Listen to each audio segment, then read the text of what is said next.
I've got an existing structure here which I can work with. Are we on? Yes, we are. All right. I'll put that back in the pile. Hello everyone. Welcome back to Maverick Mods. Today, still working on the subframe, but getting close to finishing it. Gonna fab up the upper control arm mounts. I'll walk you through everything I did to locate the control arm mounting locations and kind of build a structure around the old existing structure as I cut away the old existing structure to slowly build the new structure. Does that make sense? Well, maybe by watching it will make sense. So here we go. You know, sometimes letting an idea sit and bubble and fizz and brew can be a good thing.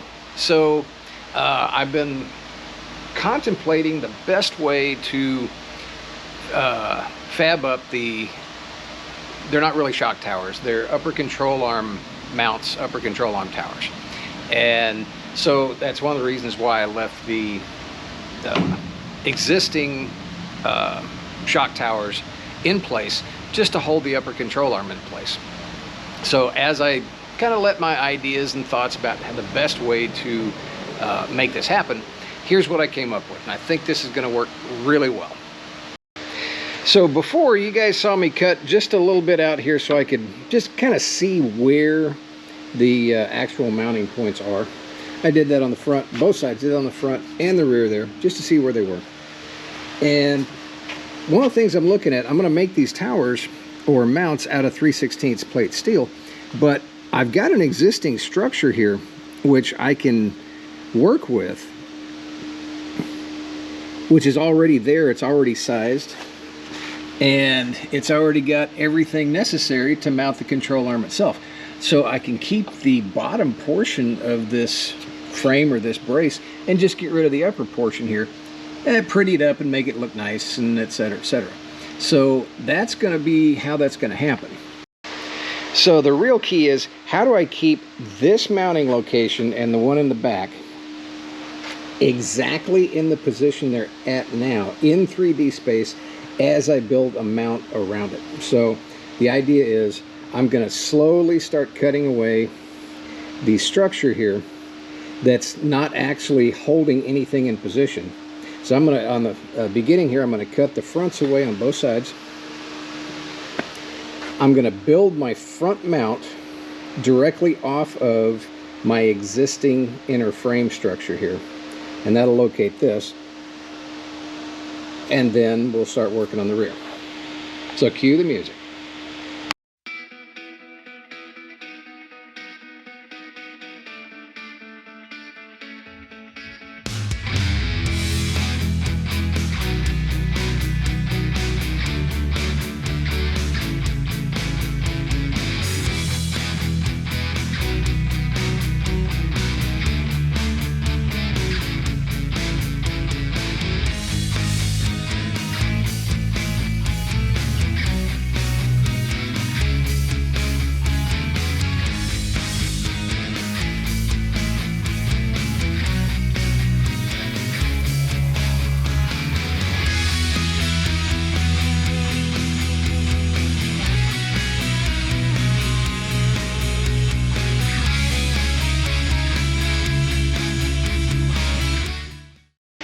First cut on the old structure is made just to expose this corner of the control arm mount.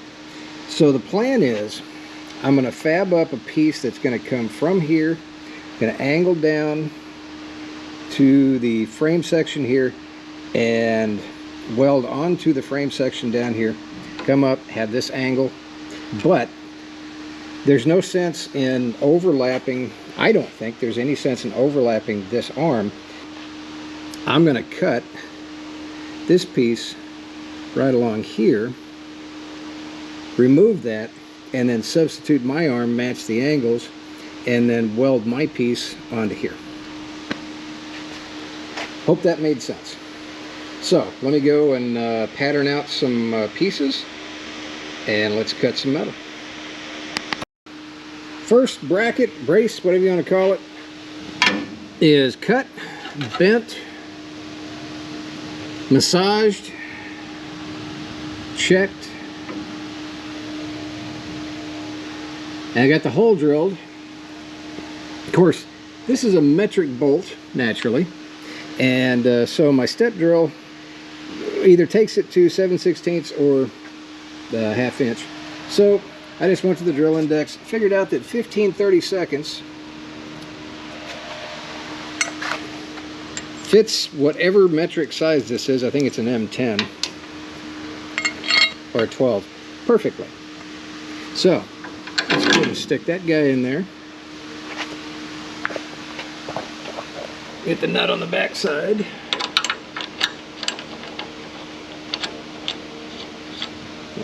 Okay, I can tighten that up, make sure it's in position, make my mark for my cut up here, and I'll repeat for the other side. Wait a minute, hold on. Why am I using metric bolts on a 1971 Firebird? Well, remember, the suspension is coming out of a 2000 Z28, and all of the hardware, like the bolts and nuts and everything, kind of have to go with the Z28. So for example, in this circumstance, this is a new upper control arm bushing, okay? Of course, urethane, the sleeve, and a 12mm bolt, which fits the sleeve. But if I use SAE hardware, of course 7/16 is too small. Here's a 1/2 inch bolt that, no matter how hard you force it, it isn't going through this sleeve. It's just a wee bit too big. So, in the interest of not changing everything, number one, to suit me and, you know, freedom units,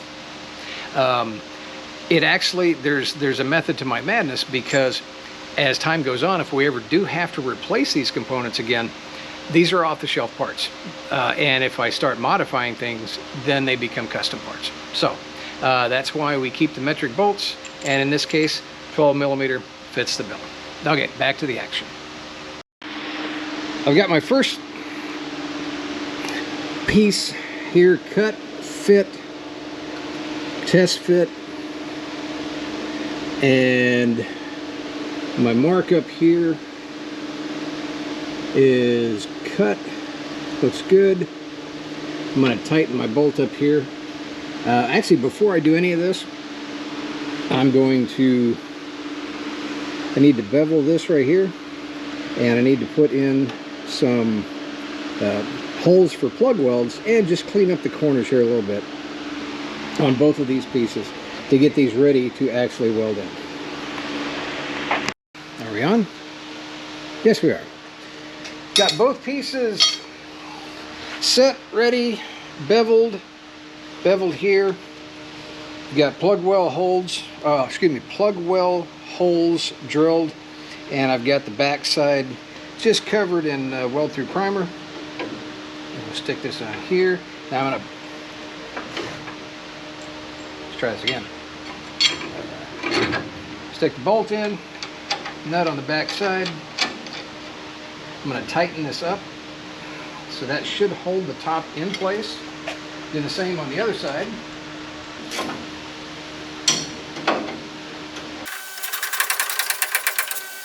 Let's see if I've got a clamp big enough for this. Hope I do. If not, it might be kind of interesting to see just how am I going to clamp that in place, because I don't have a C-clamp that big either. Oh, piece of cake.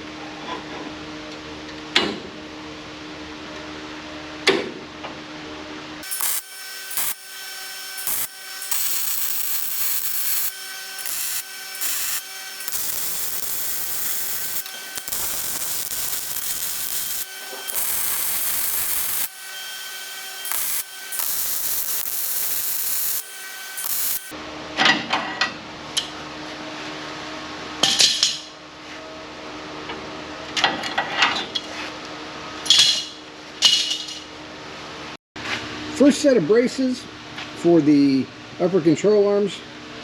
Got them cut, got them welded, got them the control arms, I should say, bolted in place, front and back. It's a little hard to see back there, but I could go a little bit more of a, that would be less acute angle on the front because I've got more room up here to work with. Back here, I couldn't go back quite as far as the front, just because I'm going to have a whole bunch of equipment on this side, steering, brakes, clutch, wiring, everything up here, so I needed to leave myself room for that. And over on this side, same deal, got a good angle here. Had to go more acute angle on this side because over here I'm going to have the whole air conditioner box and apparatus. Didn't want that to interfere with that. So next thing, let's take the support bar off. Let's get this disassembled, and then I can take this entire remaining structure. I've got one area right down here to cut, and this whole thing should come out, and it'll open up what's going to become the engine bay on this car quite a bit. Alright, so let's start off here. Alright, that's a good first sign. Nothing jumped. Seemed like nothing was under tension. I like that. Good. There we go.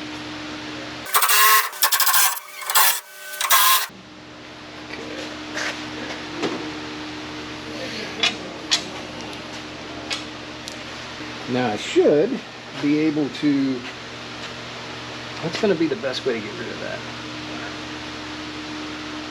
Actually, I think I'm just going to have to cut it and pull it up over that.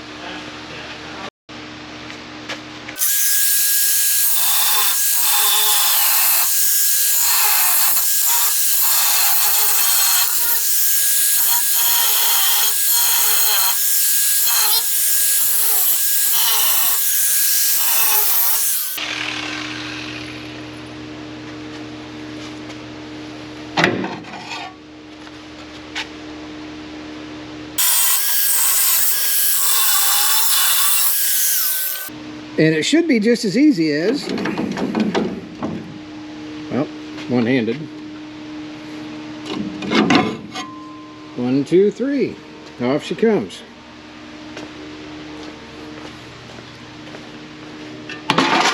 In the pile. All right, next thing I can do is this plate right here. I don't need the shock mount portion of it. All I need is the control arm mount portion of it. So I can start trimming this to clean up a lot of that. So that'll be the next step. Another one of the pieces I don't need anymore, come out, is the whatever this thing is, spring perch, spring bucket, mounting plate, whatever this thing was, that I liberated from the struts before. So actually that can go in the pile too. Don't need that anymore. Same thing on this side, if it'll come out. There we go. Alright, I'll put that back in the pile. I consider building the control arm towers essentially to be a three-step process in order to get all the strength in that I need with them. Step one was to basically locate the control arm pivot points in 3D space by putting in my side braces. And that, of course, as you saw before, still had the original structure in place. Once I got those in place, I could take the original structure out, which I have done. Step two is to get the inside plate set. So I've got one side done, and you can see this. So basically all I did was cut and form a plate that essentially boxes in the perimeter, extends down into the frame itself down here, but boxes in the perimeter of the inside of the tower. So that's step two, and I've got one side done. I'll walk you through doing the other side next. Step three of the process is building the inside of the tower. Okay, the inside of the tower has got one additional function. And so one of the functions of the inside of the tower is basically the boxing in of the tower is going to add strength to the overall tower by essentially creating a little bit of triangulation in here. But the other thing that the inside structure is going to do is it is going to have the upper mount probably somewhere right about here for the coilovers. The lower mount is going to be on the control arm here, and they'll come up here, and I will fabricate up in this area the upper mount for the coilovers. So that's going to be the strength in this area that will add strength and rigidity to the overall tower. So let's get busy doing the inside plate on this tower on this side. All right, you guys have seen me cut, shape, drill holes in plates before. So here is the plate that's going to go on here. I've already got it formed to fit. Got a little bit of work left to do on the edges, but it's close. But one of the things that I need to do is, it's kind of hard to tell, but I've got a reference mark down here that allows me enough surface area here for plug welds, which you can see I've got my plug welds cut. I've got an area here for plug welds, for my plug welds up here. But I've got to grind all the paint off of this area down here so that I don't contaminate my welds. But when I do that, I'm going to remove my reference mark. So how am I going to find this reference mark after I grind it off? Well, I'm just going to line it up here, line up the back edge, got it where I want it, looks good. I'm going to take my scribe,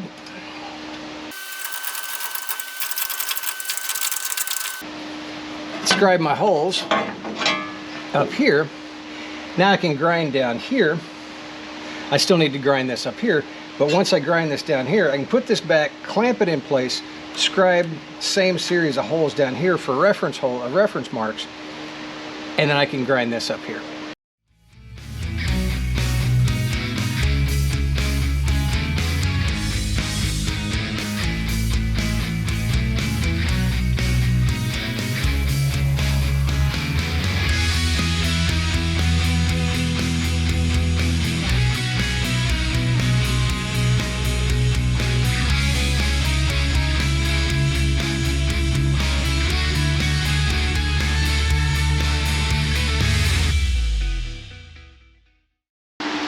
Okay, so with our part clamped in place, I can hit a few tacks around the perimeter.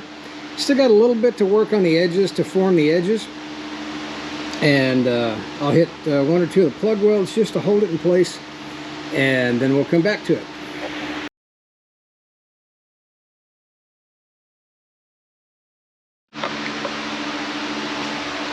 Alright, I've got one edge here that needs just a little bit more persuasion.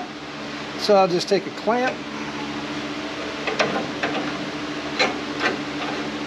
find a good spot. That looks pretty good. And we can just use the clamp to kind of pull it a little bit tighter.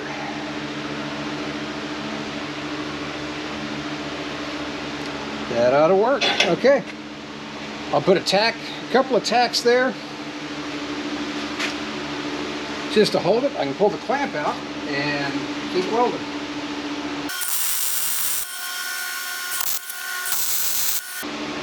Okay.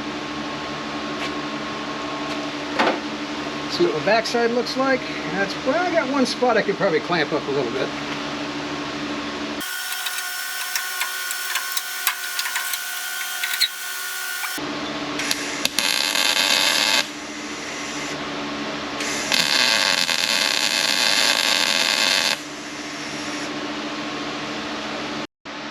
Let's take a quick close-up at my edges. I'm good, I'm tight, I'm good there. Good all up top here. Now the benefit here is I don't have to get my edges exactly perfect, because once I get the outside done, I'll come back in and I will get the entire inside welded. So I'll actually be able to weld both sides of this, just to make sure I get the entire thickness of the metal penetrated.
In order to get the insides of all the edges, I do have to take the control arm off.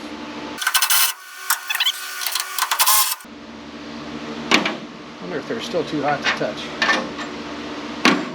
Not bad. There we go. We'll get that loose. No, it is loose. Okay. Okay, we'll just move the control arm out of the way. Might need just a bit of assistance. There we go. Now I got a little bit more room to work.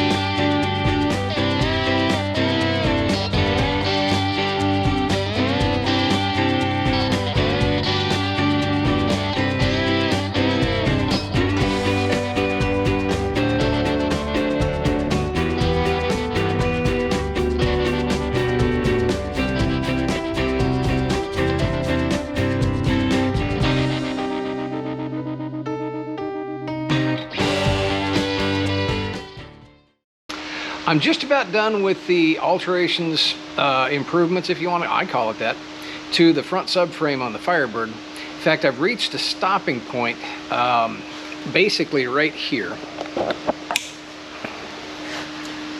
I can't go any farther on the control arm towers until the coilovers show up.